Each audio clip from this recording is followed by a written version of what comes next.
আগে আমাদের chief adviser একটা ইম্পর্টেন্ট একটা মিটিং করলেন। একটা মিটিংয়ে স্বরাষ্ট্র অ্যাডভাইজার ছিলেন, আমাদের ন্যাশনাল সিকিউরিটি অ্যাডভাইজার ছিলেন,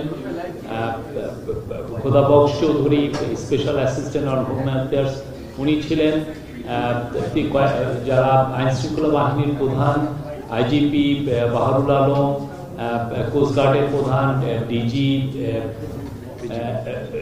বিজিবি এবং আমাদের স্বরাষ্ট্র সেক্রেটারি সিনিয়র সেক্রেটারি নাসিমুল গুনি ছিলেন, আনসারের মহাপরিচালক ছিলেন। আজকের মিটিংয়ের মূল ইস্যু ছিল যে স্বরাষ্ট্র মন্ত্রণালয়ের বিষয়ে যে প্রস্তুতি সামনে আমাদের জানেন যে নির্বাচন হবে।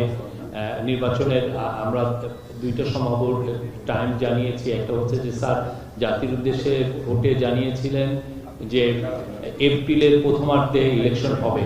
পরবর্তীতে আমরা আরও জানিয়েছি যে যদি প্রস্তুতি সম্পূর্ণ হয়, সংস্কার হয়ে যায়, তাহলে সেটা রোজার আগেই ইলেকশন হতে পারে ফেব্রুয়ারিতে। তো এই বিষয়ে নির্বাচনের প্রস্তুতির বিষয়ে আসলে আজকে পুরো প্রায় 2 ঘন্টার মিটিংয়ে রিভিউ করা হয়েছে এবং আজকে অনেকগুলো ইম্পর্টেন্ট নির্দেশনা দিয়েছেন চিফ অ্যাডভাইজার।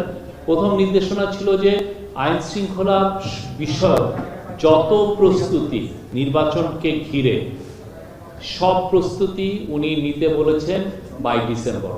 এই ডিসেম্বরের মধ্যে সমস্ত প্রস্তুতি শেষ করতে বলেছেন।